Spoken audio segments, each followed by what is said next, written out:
오늘 성경 말씀은 요한복음 제21장 15절부터 23절까지입니다. 요한복음 21장 15절부터 제가 읽습니다.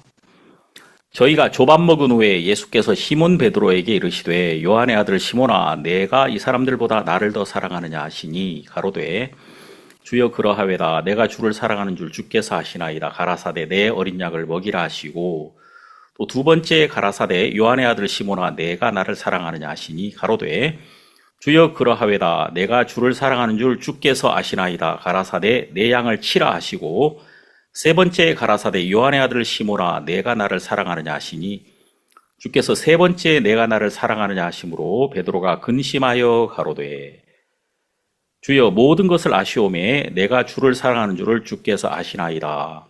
예수께서 가라사대 내 양을 먹이라. 내가 진실로 진실로 내게 이르노니 젊어서는 내가 스스로 띠띠고 원하는 곳으로 다녔거니와 늙어서는 내 팔을 벌리리니 남이 내게 띠띠우고 원치 아니하는 곳으로 데려가리라. 이 말씀을 하심은 베드로가 어떠한 죽음으로 하나님께 영광을 돌릴 것을 가르치심이로라. 이 말씀을 하시고 베드로에게 이르시되 나를 따르라 하시니 베드로가 돌이켜 예수의 사랑하시는 그 제자가 따르는 것을 보니 그는 만찬석에서 예수의 품에 의지하여 주여 주를 파는 자가 누구니까 묻던 자로라. 이에 베드로가 그를 보고 예수께 여짜오되 주여 이 사람은 어떻게 되겠사옵나이까. 예수께서 가라사대 내가 올 때까지 그를 머물게 하고자 할지라도 내게 무슨 상관이냐 너는 나를 따르라 하시더라. 이 말씀이 형제들에게 나가서 그 제자는 죽지 아니하겠다 하였으나 예수의 말씀은 그가 죽지 않겠다 하신 것이 아니라 내가 올 때까지 그를 머물게 하고자 할지라도 내게 무슨 상관이냐 하신 것이로라. 23절까지 읽었습니다. 제가 금년 1월 1일부터 요한복음 1장부터 이제 금년 내내 요한복음을 우리가 같이 본 겁니다. 그래서 드디어 요한복음 21장까지 왔는데 여러분들이 이 말씀 한 번씩 더 쭉 요한복음을 들어보면 이 요한복음에 나타나시는 예수 그리스도가 여러분 마음의 주인으로 여러분을 이끄시리라 믿고 베드로가 지금 요한복음에서 예수님을 통하여 새롭게 목자로 세워지더라고요. 그리고 사도행전에 딱 들어가면 바로 요한복음 이어서 이 사도행전에서는 베드로가 예수님처럼 똑같이 능력으로 복음을 전해서 더 많은 사람들을 구원하는 모습을 우리가 보게 됩니다. 저는 여기 나오는 이 베드로의 이 모습이 바로 여러분과 저의 모습이다. 하나님은 이렇게 예수님을 부인하고 도망친 정말 믿음이 없는 베드로를 찾아가서 말씀대로 그를 새롭게 하시고 목자로 세우신 것처럼 이제 여러분과 저를 똑같이 베드로처럼 이렇게 세우셔서 일하실 것에 대한 그 소망을 가지게 됩니다. 요한복음의 도마가 믿지 않았지만 의심하는 도마였지만 가장 정확하게 말하고 가장 분명한 간증을 하거든요. 그리고 우리도 도마처럼 믿지 못하는 사람이었지만 도마가 가장 분명한 말을 하는 것처럼 여러분과 저도 도마처럼 베드로처럼 이렇게 하나님의 일꾼으로 하나님께 잡혀서 하나님이 우리를 쓰실 것에 대한 그런 소망을 가지게 됩니다. 저는 오늘 이 예수님이 베드로에게 하신 말씀 요한의 아들 시몬아 내가 이 사람들보다 나를 더 사랑하느냐 이렇게 질문했고 베드로는 3번 내가 주를 사랑하는 줄 주께서 아시나이다. 이 주께서 아십니다 라고 베드로가 고백했던 이 부분과 그리고 예수님이 베드로에게 마지막으로 하신 말씀 너는 나를 따르라. 이 부분에 대해서 여러분들과 함께 말씀을 좀 나누도록 하겠습니다. 내가 주를 사랑하는 줄을 주께서 아시나이다. 이게 베드로의 고백이고, 예수님은 베드로에게 너는 나를 따르라 이렇게 말씀하십니다. 이 말씀 안에 담긴 마음, 주님 마음, 이 마음이 똑같이 여러분 마음에 임해서 이 말씀이 우리를 붙들고 우리를 이끌어 가실 것에 대한 소망이 여러분들에게 있기를 바랍니다. 여러분, 우리는 우리가 주를 따라가는 게 아니에요. 절대. 말씀이 와서 우리를 탁 잡고 하나님을 섬길 수밖에 없도록 우리를 이끌어 가는 겁니다. 물론 우리 자신에게는 여러 가지 약점도 있고 또 의지도 약하고 또 우리의 결심은 쉽게 무너집니다. 그런데 우리가 알아야 되는 것은 말씀은 나를 이기고 나를 이끌어 간다는 말이에요. 우리가 이제 악수를 할 때 딱 두 사람이 이렇게 붙들잖아요. 근데 강한 사람이 딱 손을 잡으면 한 사람이 손을 놔도 강한 자에 의하여 그 손이 붙들려져 있는 것처럼 우리는 예수님을 붙잡은 이 손에 힘이 약해질 수 있지만 우리를 붙잡고 있는 예수님의 손은 결코 약하시지 않다.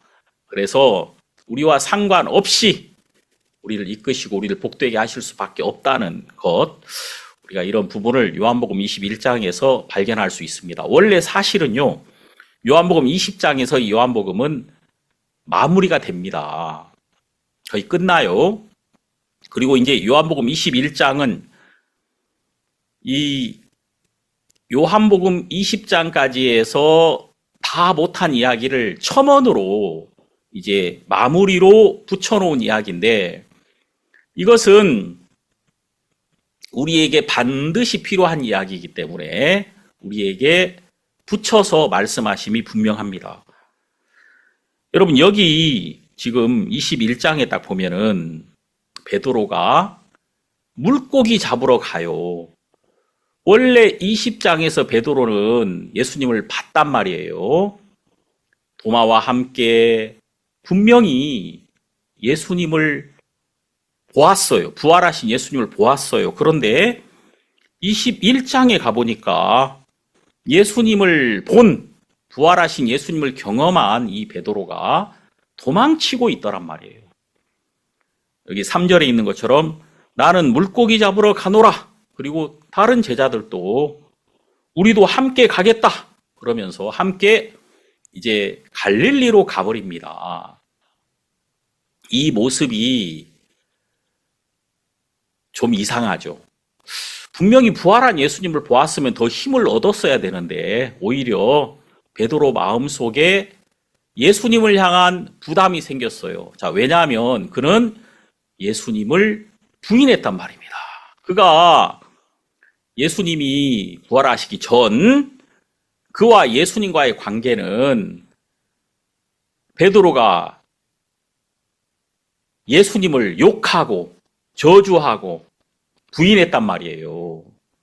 자, 차라리 이제 예수님이 돌아가셔서 안 보게 되면 그만일 텐데, 내가 욕했던, 내가 마지막 순간에 욕하고 부인하고 저주했던 그 예수님이 살아서 오셨단 말입니다.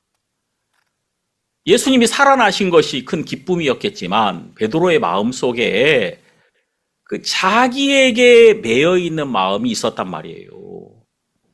그 마음이 이렇게 그 부인한 자신, 예수님을 향하여 저주하고 또 모른 척하고 이런 자신의 모습에 베드로가 매여 있는 것을 알 수 있단 말입니다. 예수님은 이렇게 도망치고 있는 자기 자신에게 잡혀 있는 이 베드로를 찾아가시더라 그 말이에요. 우리가 여기 요한복음 21장에서 볼 수 있는 너무 놀라운 장면이 있는데 그게 뭐냐면 예수님이 베드로와 제자들을 모아두고 그들에게 떡과 물고기를 주시고 함께 식사를 하셨다는 거예요. 아침을 드셨어요.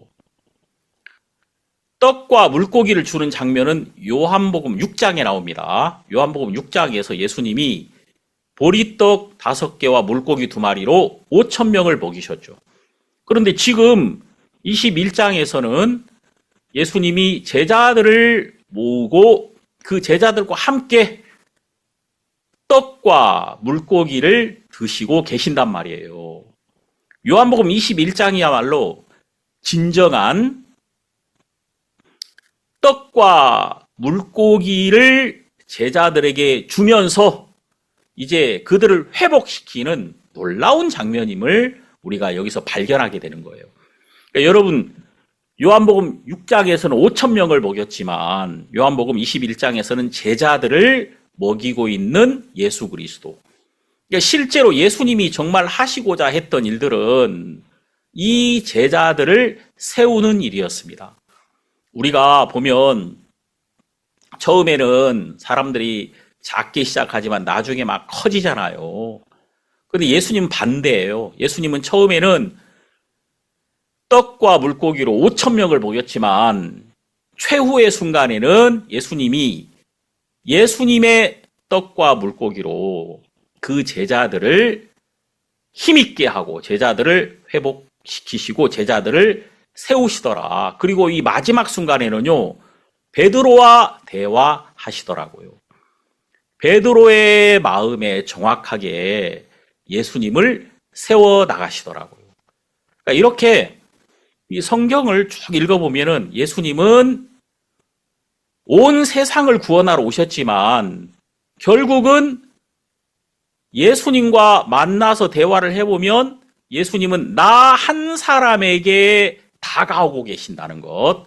정말 여러분 한 사람 한 사람을 1대1로 만나서 여러분을 아시고 여러분을 회복시키시고 여러분을 세우고 있는 그런 예수님이심을 우리가 알게 됩니다.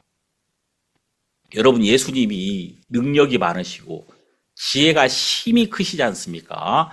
이렇게 능력과 지혜가 많으신 이유는 여러분 한 사람 한 사람까지도 다 기억하시고 여러분 한 사람 한 사람에게 직접 임하셔서 여러분을 풀어주시고 또 모든 사람을 다 아시려고 그분이 능력이 많으셨던 거예요. 제가 정말 이 요한복음에 예수님이 그렇게 따뜻하게 제 마음에 다가오는 걸 느끼고 제 아내도 우리가 아침으로 이런 얘기 합니다. 정말 이 요한복음을 보니까 예수님이 그렇게 따뜻하게 마음에 다가온다는 거죠. 우리는 정말 차가운 사람들인데 그 예수님의 따뜻함이 우리에게 이렇게 오면서 우리 마음도 너무 따뜻해지고 또 예수님이 정말 우리 같은 사람에게까지 오셔서 우리의 작은 문제도 직접 들여다보시고 그것을 풀어주신다는 게 너무 감사하다는 마음이 드는 거죠. 여러분 조선시대 정조왕이라는 사람이 있어요. 그 정조라는 분이 대왕이라는 칭호를 받을 만큼 정치를 잘한 분이죠. 이제 그분이 했던 일 중에 하나가 이제 그 한양에서 서울에서 저 수원까지 이제 자주 왔다 갔다 했다는 거죠. 왕래를 했대요. 또 왕의 행렬이니까 얼마나 거창하겠습니까? 그런데 이제 자주 다니면서 거기 이제 그 행렬에 징을 하나 달아놨다는 거죠. 징. 그래서 이제 그 징을 울리도록 했대요. 억울한 사람들이. 그래서 정말 너무 억울해가지고 이거 왕에게 좀 말해주고 싶은 거예요. 그런 사람들이 와서 언제 오냐면 왕궁에까지 올 수는 없으니까 왕이 나왔을 때 왕이 이제 수원까지 갈 때 막 뛰어들어가지고 그 징을 치는 거죠. 그러면 그 징 소리를 듣고 왕이 불러가지고 넌 대체 어떤 억울함이 있느냐 해서 왕이 직접 들어줬다는 거죠. 백성의 그 억울함을. 그래서 들어주는 것만으로도 이 문제가 풀리는 거예요. 왕이 들었다 그러면 벌써 이 정리가 쫙 되는 겁니다. 이제 예수님은 그런 분이시더라고요. 우리가 예수님에게 내어놓지 못했던 것들도 왜 내어놓지 못하느냐면 예수님을 모르니까 내어놓지 못하는 거예요. 근데 실제로 우리가 요한복음에서 예수님을 만나보면 정말 예수님은 우리를 찾아오시는 분이시고 또 우리를 풀어주시는 분이시고 우리를 들으시는 분이시라는 것을 우리가 여기서 발견하게 됩니다. 여러분, 사람이 지혜가 많으면 문제를 다 풀잖아요. 지혜가 없는 사람은 안 풀려요. 안 풀려. 시험 문제가 너무 어렵다. 이 문제가 잘못된 게 아니라 나에게 지혜가 부족한 거죠. 어떻게 보면 우리가 만나는 사람들, 그 사람들 중에 어려운 문제와 같은 사람이 있습니다. 정말 저 사람은 참 나쁘다. 저 사람은 나에게 어려운 문제와 같다. 그런 것은 그 사람이 잘못된 게 아니에요. 그 문제가 잘못된 게 아니라 나에게 지혜가 부족하단 말입니다. 그러니까 예수님은 어떤 문제 앞에서도 예수님이 평안할 수 있었던 것은 예수님은 지혜가 많으시니까. 제가 이제 그런 마음이 드는 거예요. 내가 사람을 만날 때 나에게 어려운 문제와 같은 사람이 너무 많죠. 근데 그 문제가 잘못된 게 아니에요. 내가 지혜가 부족한 겁니다. 그래서 내가 이 문제를 풀려고 노력해야 되는 것이 아니라 지혜가 와야 되는 거예요.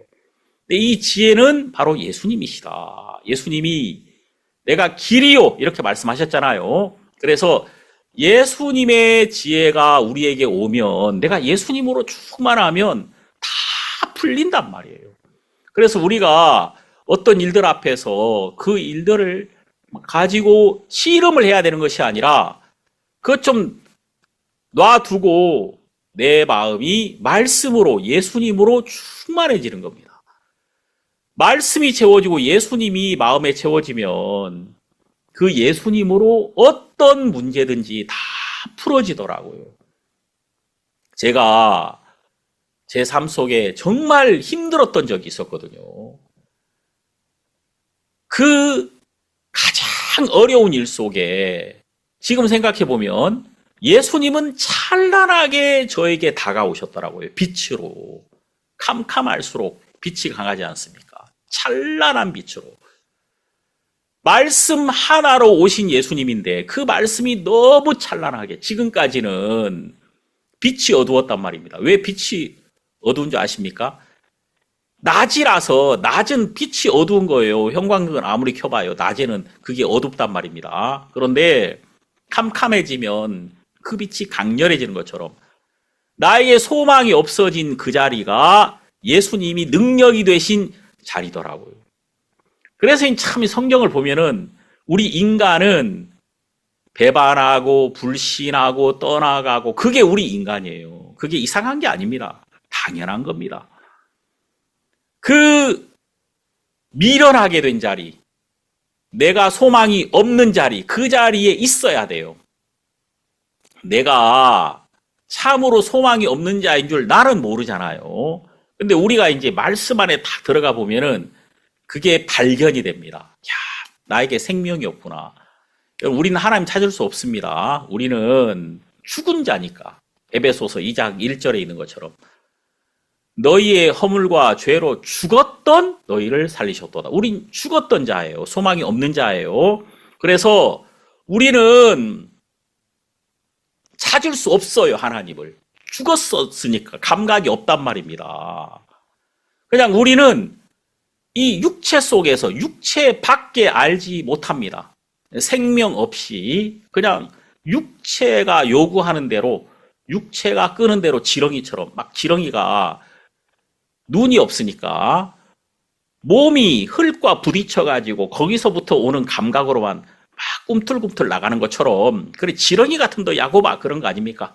우리가 이 몸을 가지고 이 형편과 막 부딪혀가지고, 형편이 좀 좋으면은 좋고, 또 형편이 좀 어려우면은 막 답답해하고 더 꿈틀거리고, 어떻게 하든지 돌파구를 찾으려고 하는 그 지렁이처럼 우리는 그렇게 육체로만 살았던 사람들이에요.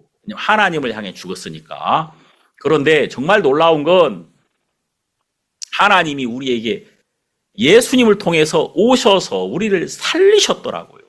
이게 정말 놀라운 거죠. 그리고 요한복음을 쭉 보니까 예수님이 지금 베드로에게 분명히 말씀하시고, 처음에는 베드로가 예수님을 만나서 너무 좋았어요. 그리고 베드로가 예수님을 통해서 그런 많은 걸 얻었죠. 그런데 베드로와 예수님이 함께 가는데, 이제 예수님이 가시면 베드로가 예수님이 돼야 된단 말이에요. 베드로가 예수님으로 살아야 돼요. 그러려면은 베드로가 완전히 무너져야 되거든요. 지금 이 일을 예수님이 마지막 순간에 하셔야만 했다는 겁니다. 베드로가 완전히 무너져야, 베드로가 싹 빠져야 예수님이 베드로의 마음 안에서 온전히 예수님을 나타내시며 베드로가 예수님으로 살 수 있게 된단 말입니다. 여러분과 저도 똑같이 이렇게 예수님이 이끌고 있다는 걸 우리가 말씀 안에서 발견하게 되는 거예요. 참 이 놀라운 게, 지금 베드로는 갈릴리로 도망치듯이 갔거든요. 근데 베드로가 간 이 자리가 원래 예수님이 말씀하신 그 자리였던 거예요. 갈릴리. 그리고 원래 이 성경은요, 이 갈릴리는 이방의 갈릴리라고 말씀하고 계십니다. 이방인의 땅이에요. 이 갈릴리라는 곳 자체가. 예수님이 예루살렘에서 갈릴리로 가잖아요. 그것은 이제 유대인을 위하여 오신 예수 그리스도가 궁극적으로는 이방인들을 구원하시러 가셨다. 부활하신 예수 그리스도는 이방인들 갈릴리에 가셔가지고 모든 족속을 예수님이 얻으시고 이 제자들을 통해서 일하시는 모습을 보게 되는 거예요. 물고기를 잡으러 간 그들이지만 거기서 결국은 베드로는 사람을 낚는 어부가 됩니다. 그러니까 베드로가 도망치는 것 같은데, 이건 도망치는 자리가 아니라 예수님의 계획 안에서 그가 완전히 실패한 자가 되어서 예수님으로 말미암아 완전히 회복된 자로서 서기 위하여 그는 도망치고 있는 거예요. 참 이게 놀라운 반전이죠. 우리가 드라마의 반전이 정말 중요하잖아요. 이 반전이 얼마나 재미가 있습니까? 9회 말, 투아웃, 투스트라이크 이후에 역전, 3런 홈런, 역전 말로 홈런. 이거 정말 짜릿하죠. 그런 것처럼 하나님은 우리의 삶 속에 항상 예수님으로 말미암아 이 반전을 주신단 말입니다. 지금 베드로가 도망친 자리가 갈릴리고 제자들도 다 우리 물고기 잡으러 가자 하고 도망쳤는데, 거기서 예수님이 직접 가셔서 물어보시잖아요. 고기가 있느냐? 없습니다. 역시 뭐 예나 지금이나 똑같다고 베드로는 처음에도 실패해서 예수님을 만났고 지금 마지막 순간에도 그는 아무것도 잡지 못하더라고요. 안 돼요. 하여튼 처음에 안 되는 사람 끝까지 안 됩니다. 자, 결국은 베드로는 안 됩니다. 예수님이 베드로에게 오른편에 그물을 내리라고 말씀하십니다. 이 성경에서 말하는 이 오른편은 어느 편이냐면 예수님이 일하는 편입니다. 자, 여러분, 이 창세기에 보면 이 야곱과 라헬의 아들 베냐민이 나오죠. 이 베냐민의 출생 때에 라헬이 죽어가고 있습니다. 그 여행 끝에, 아주 고단한 여행 끝에 아이를 낳았는데 이 아이가 너무 불쌍한 거예요. 왜냐하면 이 아이를 낳고 나는 지금 죽을 수밖에 없는데 이 아이는 엄마 없이 불쌍하게 고아처럼 자라게 생겼단 말이에요. 그래서 라헬이 그 아이의 이름을 베논이다, 슬픔의 아들이다 이렇게 짓습니다. 베논이. 그랬더니 옆에서 야곱이 아니야, 베논이가 아니라 베냐민이야. 이 베냐민이라는 뜻은 오른손의 아들이라는 뜻입니다. 능력의 아들이라는 의미죠. 그래서 이 오른편은 능력, 하나님이 함께 하심, 하나님이 일하시는 쪽을 나타내고 있어요. 예수님이 그 제자들에게 오른편에 그물을 던지라고 하더라고요. 지금까지는 반대편에 던졌단 말이에요. 지금까지는 내가 수고하고 내가 노력하고 어떻게 하든지 해보려고 그러는데 안 된단 말이에요. 근데 이제는 내가 실패한 자리가 오른편으로 갈 수 있는 자리예요. 그러니까 정확하게 내가 실패해야 예수님이 말씀하신 쪽으로 가게 되는 거예요. 이게 정말 중요하거든요. 사람들은 실패하고 또 외면당하고 망하고 이런 거 두려워하잖아요. 결코 두려워하지 마십시오, 여러분. 여러분이 어떤 상황이라 하더라도 하나님이 여러분들을 위해 준비하신 오른편이 있다는 것을 기억해야 돼요. 망한 자리가 생명을 얻는 자리라니까요. 가장 힘든 자리가 위로를 받는 자리란 말입니다. 우리는 이 땅에서 고난받는 자가 받는 위로를 봅니다. 항상 가장 어려운 자리, 그 자리를 두려워하지 마십시오. 담대하란 말이에요. 제가 여러분들에게 자주 말씀드립니다만, 제가 있는 이 자리, 처음에는 제가 그냥 아무것도 없는 이 벌판 같은 이곳으로 왔는데 하나님이 저에게 하나님으로 채워주시더라고요. 저에게 다른 것이 아니라 그 하나님의 은혜, 그리고 하나님의 말씀, 또 성경을 열 때마다 하나님의 위로, 이런 것들이 정말 실제적으로 저에게 충만하게 임하는 것을 보게 됐단 말이에요. 베드로에게 예수님이 가장 마지막에 하는 이야기는 나를 따르라 그겁니다. 네가 목회를 잘해라. 네가 성공해라. 네가 3,000명에게 복음을 전하라. 그런 거 아니에요. 나를 따르라. 실제로 베드로가 부활하신 예수 그리스도에게 들었던 가장 핵심 메시지는 예수님 한 분이면 족하다 그겁니다. 예수님 한 분을 나는 받는 거예요. 내 삶은. 나는 지금 이 자리에서 또 제 앞으로 남은 삶에서 나의 달려갈 길은 분명합니다. 예수를 따라가는 겁니다. 예수님 한 분에게 집중하는 거예요. 예수님 한 분에게만 듣는 거예요. 예수님으로 내 마음이 충만한 거예요. 정말 많은 사람들이 다른 사람들하고 비교하고 욕하고 막 그렇게 하잖아요. 여기 보면은 이제 그런 얘기 나오는데, 베드로에게 나중에 할 얘기입니다만 미리 좀 본다면 예수님이 어떠한 죽음으로 죽을 것을 말씀하십니다. 이제 네가 늙어서는 팔을 벌리고 남이 네게 띠띠우고 네가 원치 아니하는 곳으로 갈 것이다. 이 말은 베드로가 어떠한 죽음으로 죽을지 말씀하신 겁니다. 베드로도 예수님처럼 십자가에 못 박혀 죽게 될 거라는 거예요. 같은 모양으로. 이것은, 이 죽음은 죽음이 아니라 영광을 얻는 것입니다. 예수님이 부활하시고 살아나셔서 실제로 많은 사람을 얻었던 것처럼 너도 똑같다 지금 말씀하시는 거예요. 그러면서 예수님이 베드로에게 너는 나를 따르라 이렇게 말씀을 하시더라고요.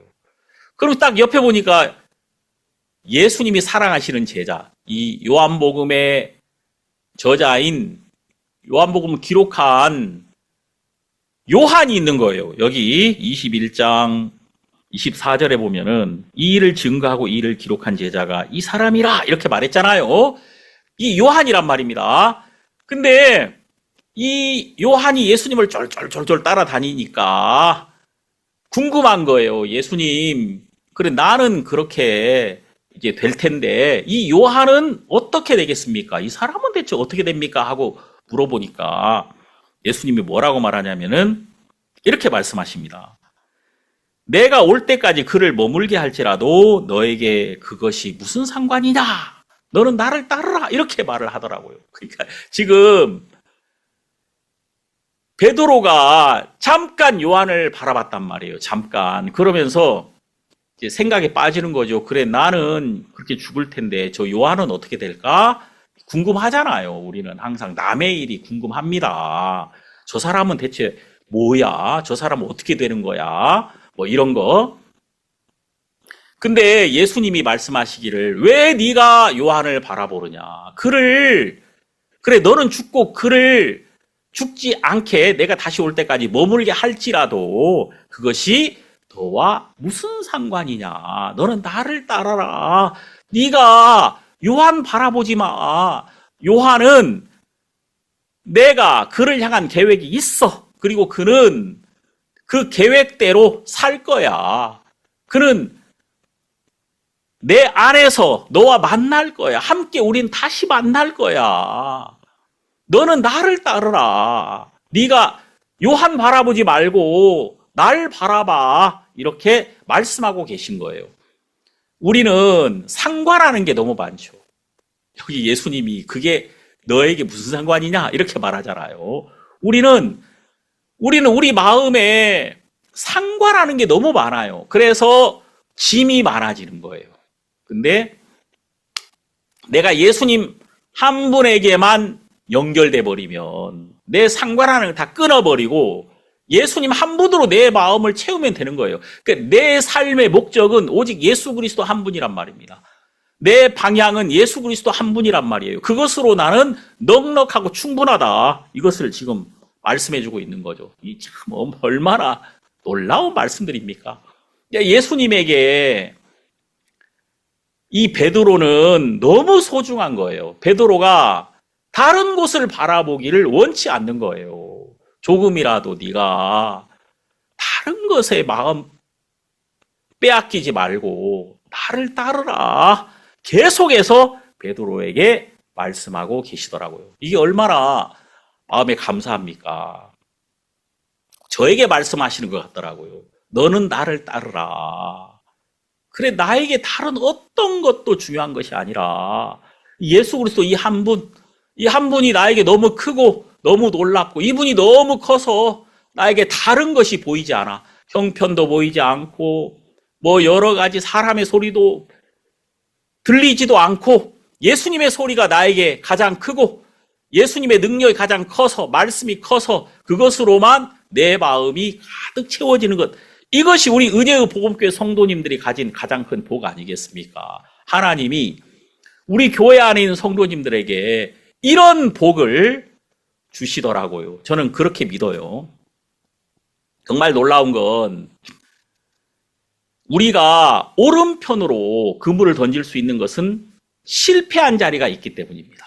정말 내가 아무것도 없는 자리에서 우리는 소망의 그물을 내릴 수 있는 거예요. 그러니까 내가 실패한 자리, 내가 넘어진 자리, 이게 얼마나 큰 소망을 주는 자리입니까? 그곳이라야 돼요.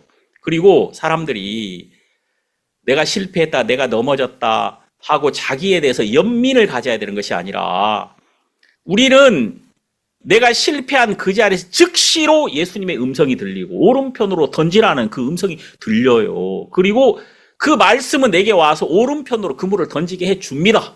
그리고 그는 즉시로 153마리나 되는 많은 물고기를 얻게 됩니다. 이 당시에 뭐 이쪽 바다에 있는 그 어종이 153종이었다고 하더라고요. 그 사람들이 헤아릴 수 있는, 그러니까 153마리가 잡혔다는 것은 모든 민족을 다 얻으시는 하나님의 능력. 이제 예수 그리스도는 이 제자들을 통해서 모든 민족을 다 얻으실 거라는 그 소망을 지금 이야기하고 있는 거예요. 이 153이라는 숫자에 뭐 많은 의미가 있어요. 이거 다 말하려면은 이게 한도 없습니다. 1 플러스 2 플러스 3 플러스에서 17까지 더하면 153입니다. 17. 1에서 17까지. 17은 이 완전수거든요. 10 플러스 7.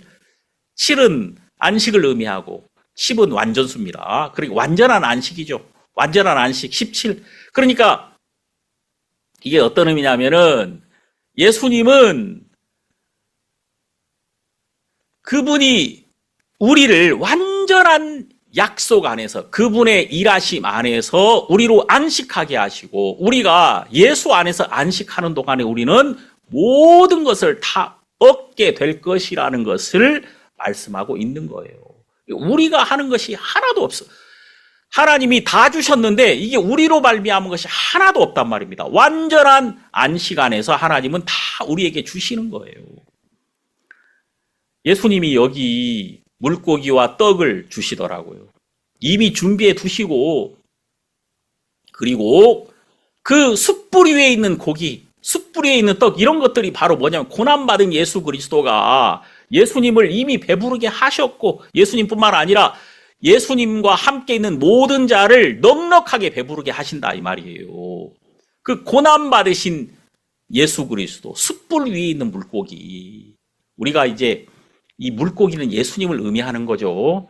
그래서 이 초대교회 당시에 핍박이 많았을 때 이 물고기가 그리스도인들의 모임 장소를 서로 이렇게 사인해 주는 것이었어요. 물고기. 물고기는 거듭나는 것이고 물고기는 물 안에서 자유로운 것이고 노아의 방주 때 심판의 때에 생명을 얻은 것들이잖아요. 물고기가. 역시 우리가 바로 거듭난 우리가 물고기와 같다 그 말입니다. 우린 예수 그리스도에게 속한 자이고 예수 그리스도로 말미암아 생명을 얻은 자예요. 예수님은 제자들에게 이 물고기를 주시더라고요. 예수를 주셨다 그 말입니다. 우리는 예수님을 얻은 거예요. 예수님을 힘입은 거예요. 예수님은 우리가 일어설 수 있는 모든 능력의 근원이란 말입니다. 참, 이 얼마나 놀라운 이야기들이 지금 쫙 계속 지금 진행되고 있습니까? 자, 그래서 여기 15절에 조밥 먹은 후에 아침 식사를 한 다음에 예수님이 시몬 베드로에게 묻습니다. 요한의 아들 시몬아, 네가 이 사람들보다 나를 더 사랑하느냐? 자, 여러분, 지금 예수님은 베드로의 초점을 예수님에게 온전히 고정시키게 되기를 원했습니다. 네가 이 사람들보다 나를 더 사랑하느냐? 네 마음에 이 사람들이 크냐, 내가 크냐, 그 말이에요. 자, 지금 베드로는 다른 제자들과 함께 물고기 잡으러 갔잖아요. 그리고 베드로는 다른 사람의 시선을 굉장히 많이 의식하는 사람입니다. 베드로가 다른 사람 다 주를 떠날지라도 나는 당신을 부인하지 않겠습니다. 이렇게 다른 사람과 자기를 비교하는 버릇이 있어요. 그러니까 그 말은 베드로는 다른 사람을 의식하는 사람이라는 거죠. 역시 그는 다른 사람들 앞에서 예수님을 부인합니다. 그러니까 여러분, 베드로뿐만 아니라 우리도 사람의 영향을 받는단 말입니다. 우리에게 굉장히 오랫동안 사람을 의지하고 사람에게 영향을 받는 마음이 있어요. 그러니까 그것은 다른 것이 아니라 우리 안에 예수님이 크지 않기 때문입니다. 정말 이게 정말 중요해요. 요한복음에서 우리에게 가장 큰 분이 과연 누구냐? 우리에게 유일하신 분은 오직 예수님 한 분이다. 이것을 계속해서 말씀해 주거든요.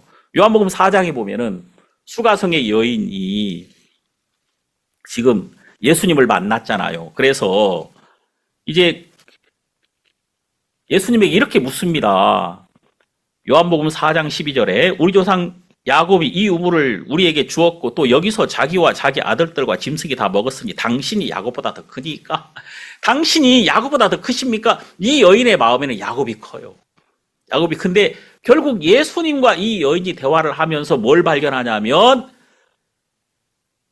내 마음에 야곱이 제일 큰데 예수님을 딱 만나보니까 이 예수님은 메시아 곧 그리스도시더라 그 말입니다. 야곱하고 그리스도는 비교가 안 되죠.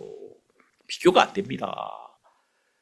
메시아 곧 그리스도라 하는 이가 오실 줄을 내가 아노니 그가 오시면 모든 것을 내게 고하시리라. 이렇게 여인이 예수님께 말했더니 예수님이 네게 말하는 내가 그로라. 내가 그리스도야. 에고 에이미. 자, 이 요한복음의 핵심 주제입니다. 에고 에이미. 그리스어로 내가 그로라. 나는 나다. 그 여호와라는 의미예요. 출애굽기에 나오는 여호와. 바로 그것이 그 말씀이 에고 에임이란 말입니다. 내가 바로 그리스도다. 자, 여러분. 그 여인이 예수님을 발견한 겁니다. 이분이 그리스도시구나. 이분이 가장 큰 자시구나. 이게 정확해진 거예요. 이 여인의 마음 안에서 항상 야곱이 컸거든요. 예수님을 딱 만나는 순간에 예수님이 가장 큰 자로 이 여인의 마음에 세워졌단 말입니다. 그 여인이 외친 건 다른 게 아닙니다. 나의 행한 모든 것을 내게 바란 사람을 와보라. 이는 그리스도가 아니냐. 내가 그리스도를 만났어. 내가 왕을 만났어. 내가 창조주를 만났어. 그래서 그 여인의 중심에 그리스도가 가장 큰 분으로 오셨단 말입니다. 그 순간에 모든 게 다 작아집니다. 자, 여러분, 예수가 커지면 내가 작아집니다. 시소와 같아, 시소. 시소 알죠? 한쪽이 올라가면 한쪽이 내려갑니다. 예수가 올라가면 올라갈수록 나는 작아지고, 내가 작아질수록 근심도 작아지고, 염려도 작아지고, 다 내게 속한 건 작아지는 거예요.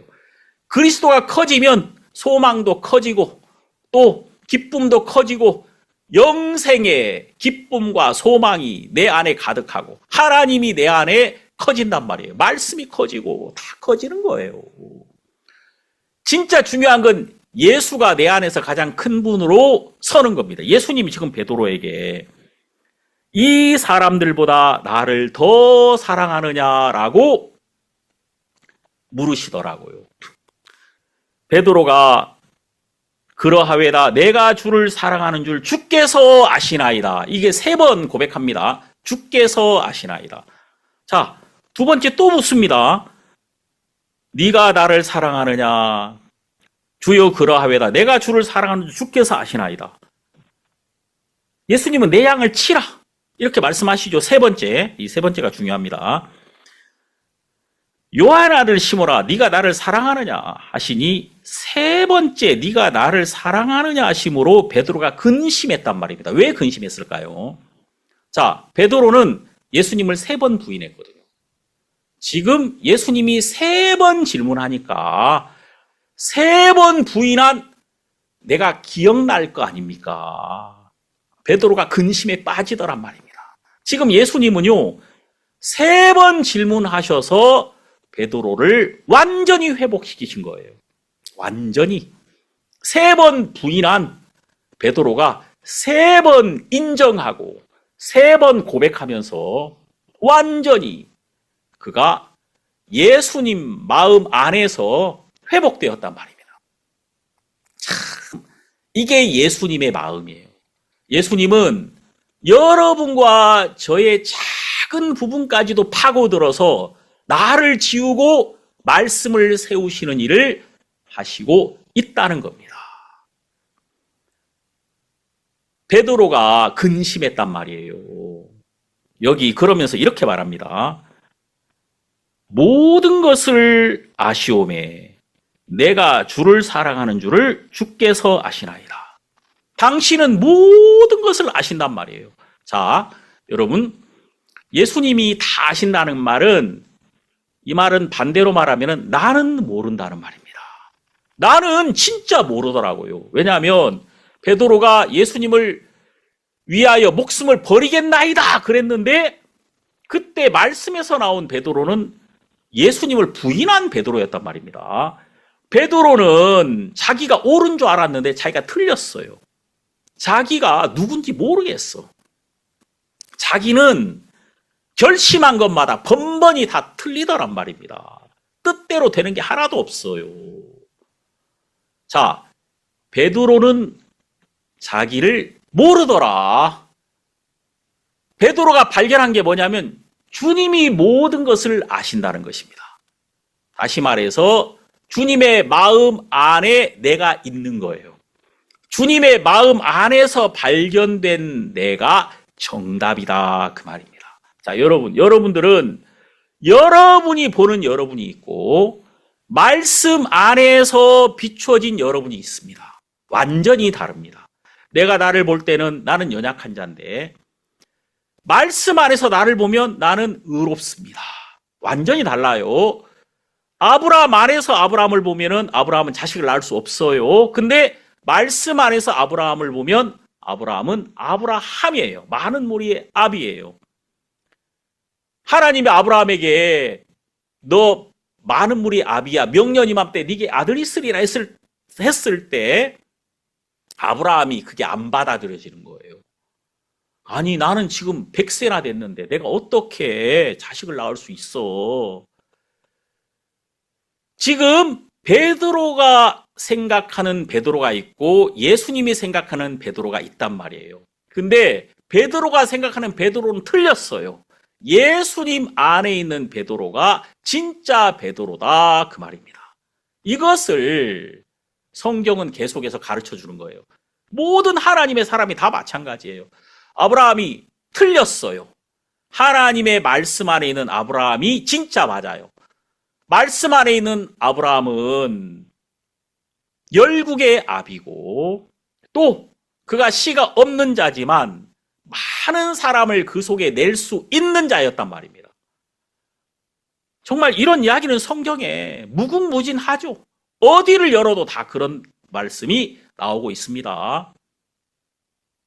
우리가 다윗을 보니까 다윗이 하나님의 은혜를 입었지만 그가 블레셋 왕에게 가서 목숨을 구걸하더라고요. 그래서 블레셋 왕에게 그가 좀 살만한 곳을 좀 달라고 내가 지금 따르는 자들이 많으니 좀 내가 이렇게 머물 만한 곳 우리 600여 명이 머물 만한 곳 그것을 좀 달라 그랬더니 그 아기스 그 블레셋 왕 아기스가 시글락을 주었어요. 시글락이라는 그 마을을 주어서 거기서 다윗이 살게 했단 말입니다. 다윗은 시글락에서 잘 살았습니다. 그 아기스에게 좀 아부도 좀 하고 이 블레셋 사람들 신경 쓰이지 않도록 이제 너 요즘 뭐 하고 있냐 물어보면은 아기스가 물어보면 이 다윗이 내가 지난주에 그 유다 남방을 쳤다고 내가 유다를 쳤다고 너 그 동족인데 동족을 쳤어 나를 죽이려고 했던 그 인간들 아닙니까? 그러면서 이제 블레셋에게 잘 보이려고 다윗이 무척 노력합니다. 그러면서 잘 살았어요. 그런데 어느 날 그가 아기스와 함께 있는 동안에 아기스 왕과 함께 있는 동안에 시글락이 불타더라고요. 그와 함께 있었던 600여 명의 모든 사람이요 다 이제 그에게 속했던 자가 다 빼앗겨지고 함께 있던 자들도 다윗을 돌로 때리려고 하더라 그 말입니다. 어느 순간에 딱 되니까 다윗이 자기가 이 블레셋에서 살아남으려고 노력했던 모든 것은 실패로 돌아갔어요.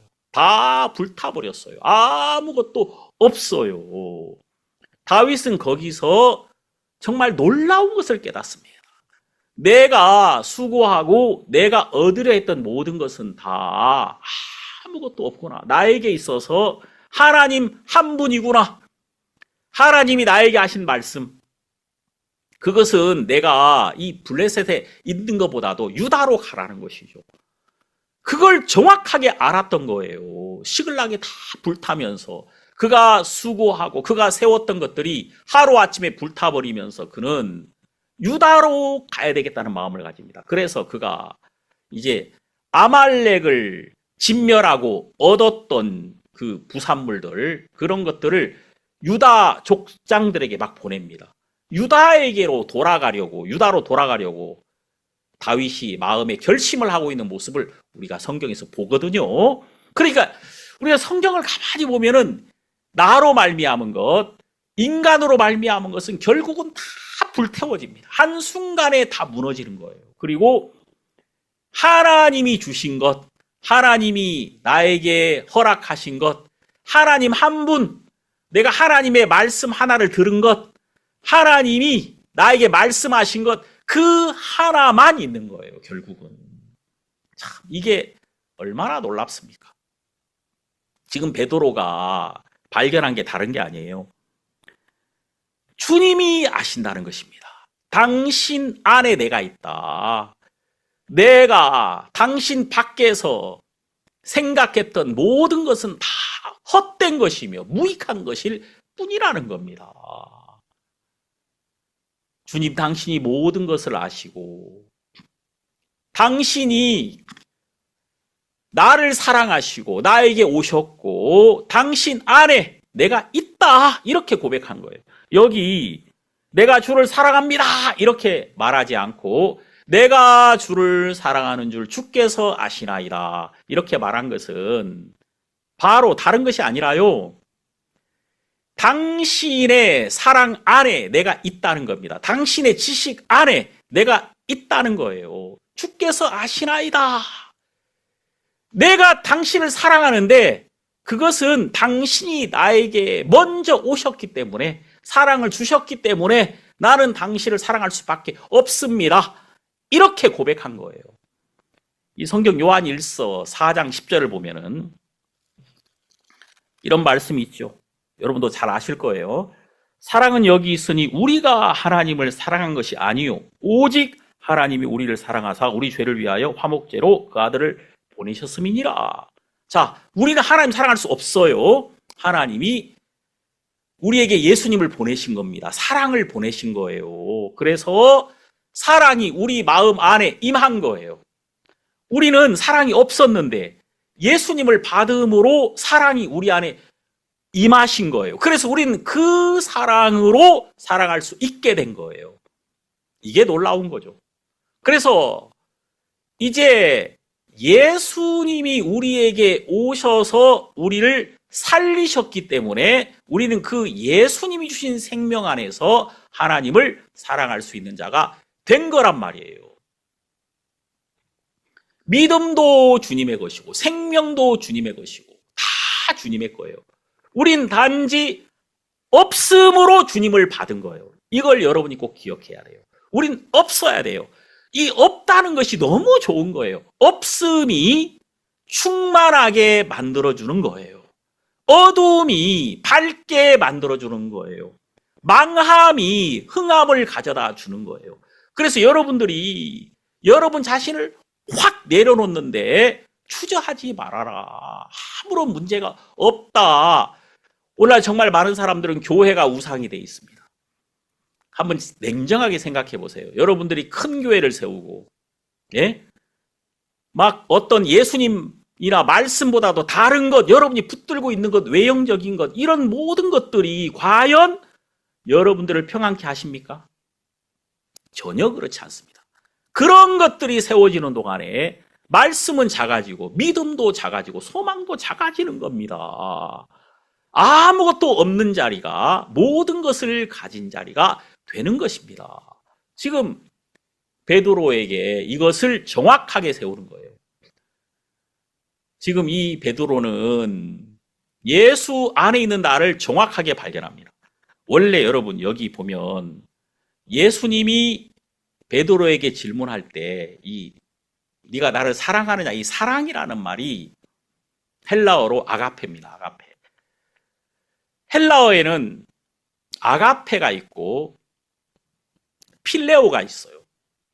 아가페는 하나님의 사랑을 말하고 무조건적인 사랑. 이 필레오는 친구 간의 사랑입니다. 친구 간의 사랑.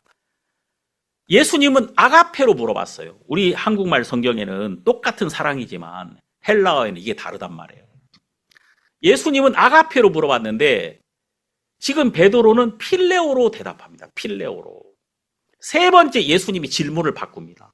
질문을 필레오로 바꿔요. 예수님이. 베드로는 세 번 다 똑같이 필레오로 대답합니다. 친구 간의 사랑으로 대답한단 말이에요. 이 말은 어떤 의미냐면요. 베드로는 자기에게 사랑이 없음을 고백한 거예요. 나는 사랑이 없는데 당신이 친구로서 나에게 오심으로써 나는 당신의 사랑으로 사랑을 가질 수 있게 된 자라는 것을 고백하고 있는 겁니다. 자, 요한복음에는 이 친구의 사랑이 굉장히 분명하거든요. 요한복음 15장에는 이렇게 나오죠. 15장 13절 사람이 친구를 위하여 자기 목숨을 버리면 이에서 더 큰 사랑이 없나니. 가장 큰 사랑은요, 친구를 위하여 목숨을 버린 사랑입니다. 예수 그리스도죠. 자, 예수님은 여러분과 저의 친구입니다. 여기 15장 14절 너희가 나의 명하는 대로 행하면 곧 나의 친구라. 이제부터는 너희를 종이라 하지 아니하리니 종은 주인의 하는 것을 알지 못함이라. 너희를 친구라 하였노니 내가 내 아버지께 들은 것을 다 너희에게 알게 하였으며. 이 친구와 종의 차이가 뭐냐면, 종은 주인의 것을 그냥 명령을 들을 뿐이지 주인과 함께 주인의 모든 걸 누릴 수는 없는 거예요. 근데 친구는 내 친구의 모든 걸 다 들을 수 있는 자. 다시 말해서 이 수평적 위치, 관계, 같은 관계 속에서 모든 것을 함께 할 수 있는 자가 친구란 말입니다. 그래서 여러분, 그 사람의 친구를 보라고 하잖아요. 그 친구를 보면 그 사람을 알 수 있다고. 우리 친구는 예수님입니다. 이게 너무 놀라운 거 아닙니까? 히브리서 2장 11절에 보면 거룩하게 하시는 자와 거룩하게 함을 입은 자들이 다 하나에서 난지라. 그러므로 형제라 부르시기를 부끄러워 아니하시고. 자, 여러분, 예수님은 우리의 형제는 같은 관계입니다. 예수님은 우리의 형제시며 우리의 친구가 되셨단 말입니다. 그래서 베드로가 당신은 나의 친구십니다. 당신이 나에게 오심으로써 내가 당신을 사랑할 수 있게 됐단 말이에요.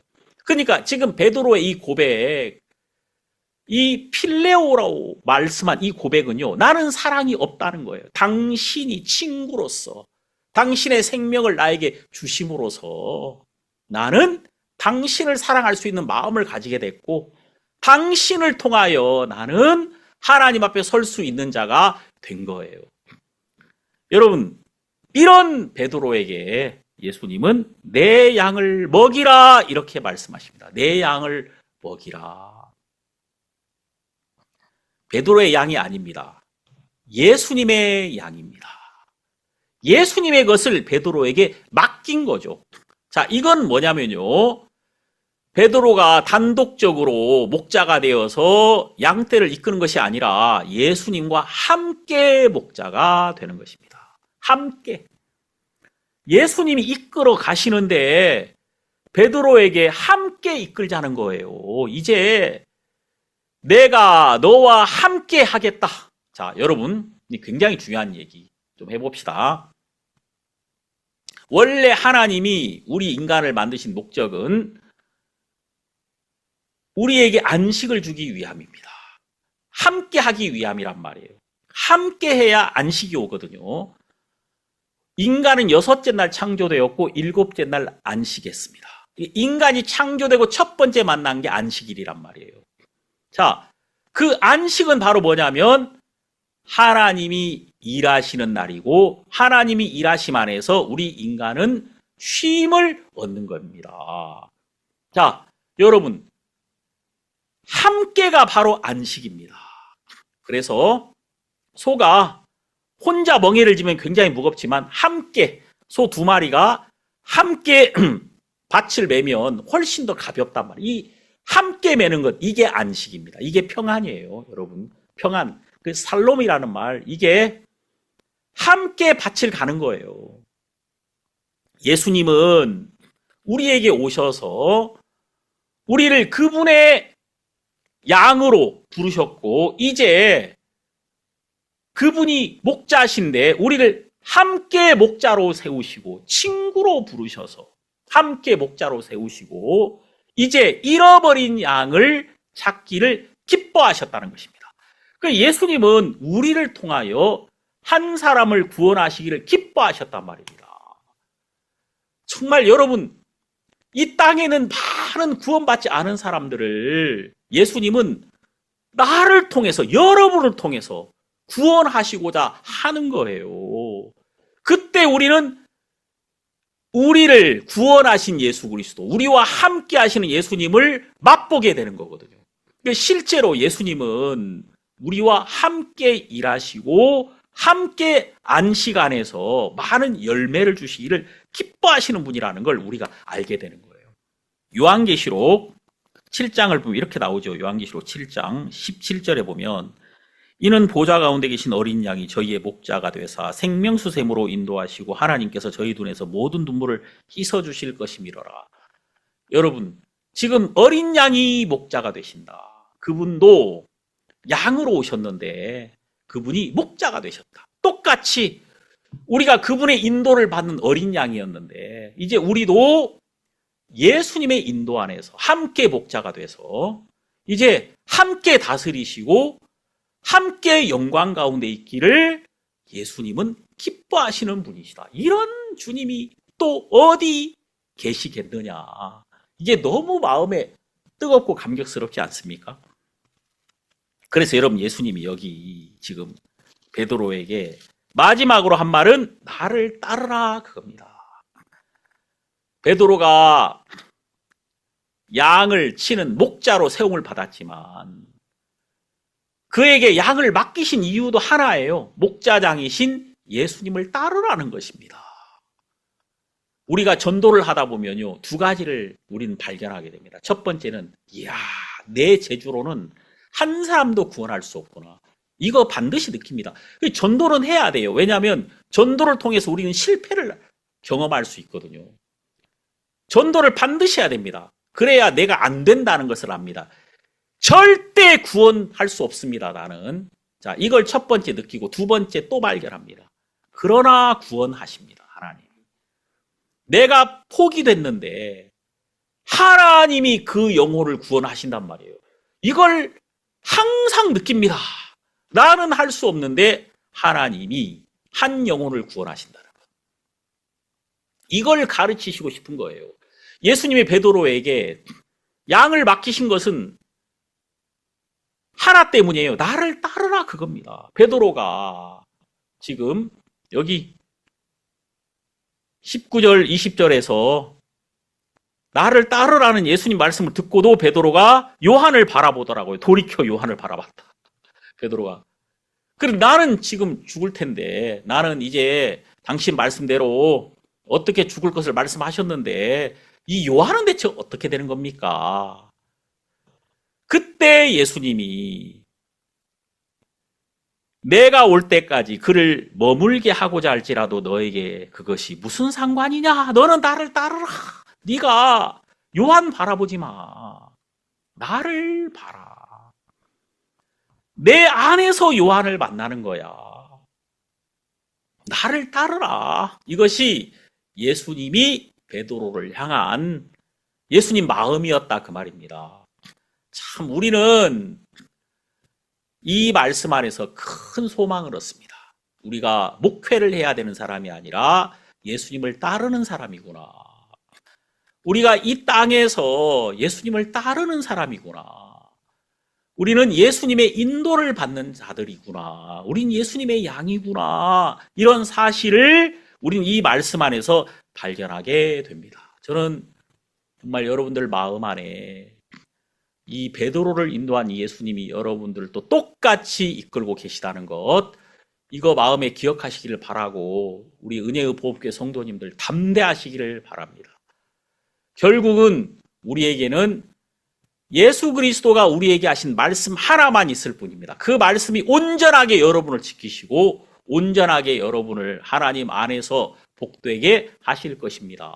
그래서 어떤 것도 개의치 마시고 상관치 마시고 여러분이 여러분에게 말씀하신 예수 그리스도의 음성 하나만 여러분 마음을 주장하게 하시고 담대하게 주를 섬기는 여러분이 되기를 바라겠습니다. 기도하겠습니다. 하나님 아버지 고맙습니다. 우리가 요한복음을 통해서 예수님을 만났습니다. 그리고 이 예수님은 너무 따뜻하게 우리에게 다가오셔서 우리를 이끌어 주시고 또 우리를 세워 주시고 우리를 회복시키시고 풍성하게 하시는 주님이심을 생각할 때 감사합니다. 하나님 아버지, 이 마지막 때 우리 성도님들 통해서 주님께서 영광을 받으시고 이제 우리는 한 사람도 얻을 수 없는 자들이지만 우리 안에 계신 주님으로 말미암아 우리가 풍성한 열매를 얻으며 우리 가정을 다 회복시키고 또 우리가 있는 이 도시가 우리를 통해 살아나는 것을 보게 하소서. 우리 모든 성도님들 이렇게 주님께서 붙들고 쓰실 줄 믿습니다. 감사드리고 예수님 이름으로 기도드립니다. 아멘.